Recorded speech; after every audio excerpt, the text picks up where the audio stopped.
Laws that political actives incentives to do good things have more chance of working।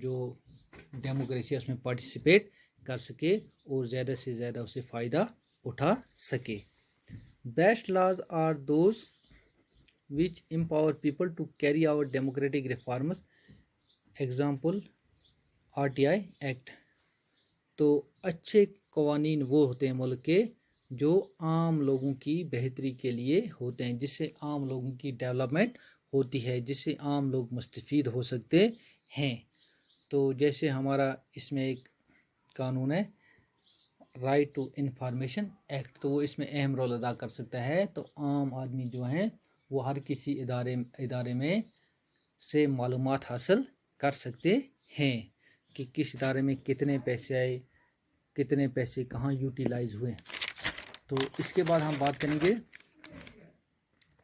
Main focus of political reforms should be ways to strengthen democracy practice, improve quality of participants.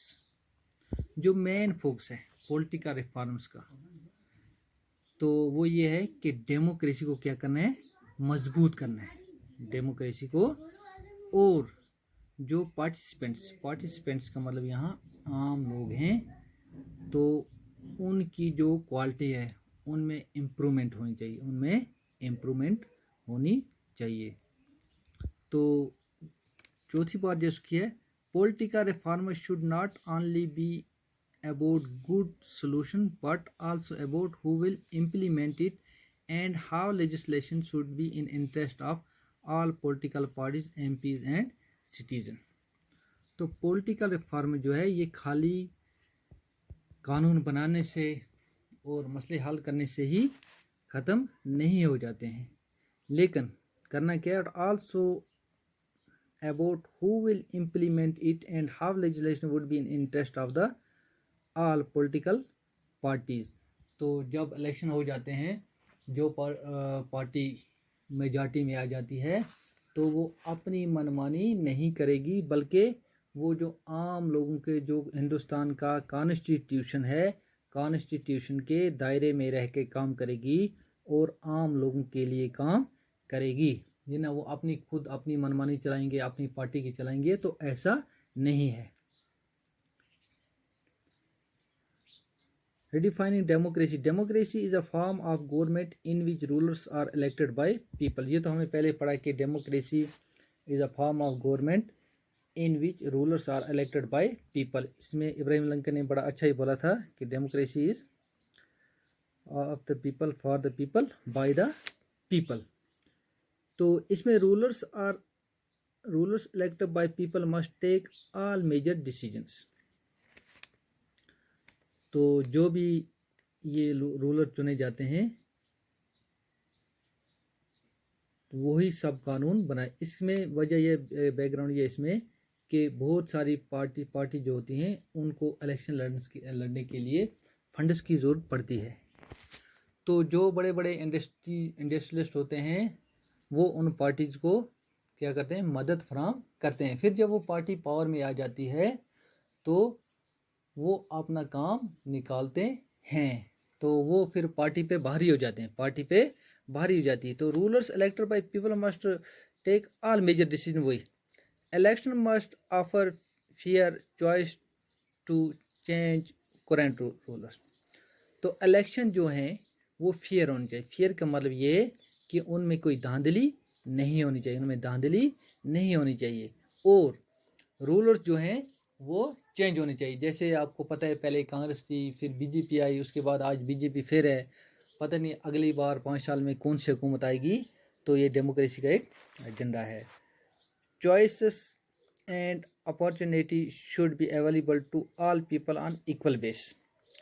تو جو بھی لوگ ہیں، جیسے constitution بنایا تو اس میں democracy آ گئی، تو اس میں مینارٹی کا، چھوٹی ذاتوں کا، دلتس کا، دوسری ذاتوں کا جو بھی مینارٹیز ہیں ان کا خیال رکھنا چاہیے پڑتا ہے، ان کا خیال رکھنا. Choices and opportunity should be available to all people on equal base. تمام لوگ جو ہیں جہاں ڈیموکریسی ہوتی ہے، ڈیموکریٹک کنٹری میں تمام لوگ جو ہوتے ہیں ان کو یکساں تصور کرنا ہے، ان کو یکساں ان کو اکٹھے لے کر چلنا ہے. یہ نہیں ہے کہ سری لنکا کی طرح جو میجارٹی میں ان کو زیادہ اہمیت دے دی اور جو مائنارٹی میں ان کو اہمیت کم دی تو اسے پھر ملک میں دنگے ہو جاتے ہیں, تو ملک کا بٹوارا ہونے کا خطرہ ہو سکتا ہے.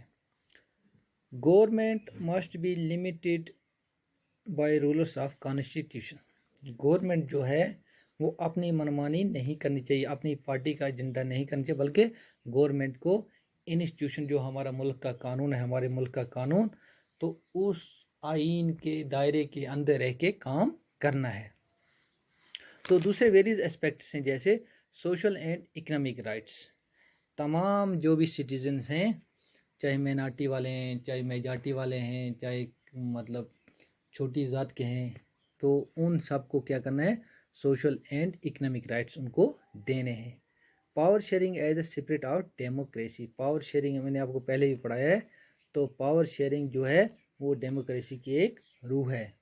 تو میجارٹی پلس مائنارٹی وائس, تو جو بھی ڈیموکریٹک گورنمنٹ ہوتی ہے وہ مائنارٹی اور میجارٹی دونوں کو ساتھ لے کر چلتی ہے, تب بھی ملک کی ترقی ہوتی ہے, تو ملک آگے بڑھتا ہے. اگر کسی ایک طبقے کو زیادہ مراد دی جاتی ہیں تو اس کا مطلب یہ ہوتا ہے کہ اس ملک میں پھر ڈیموکریسی نہیں رہتی ہے, بلکہ دنگے فساد شروع ہو جاتے ہیں. ایلیمینیٹنگ ڈسکرمنیشن, جو ذات پر جو یہ فرق ڈسکرمنیٹ کاسٹ کی بنیاد پر کیے جاتے ہیں, ریلیجن کی, جنڈر کی بنیاد پر, تو وہ ختم کرنے ہیں. تو اس طرح سے یہ ہمارا جو آج کا 8واں چیپٹر تھا, تو یہ 8 چیپٹر ہمارے ختم ہو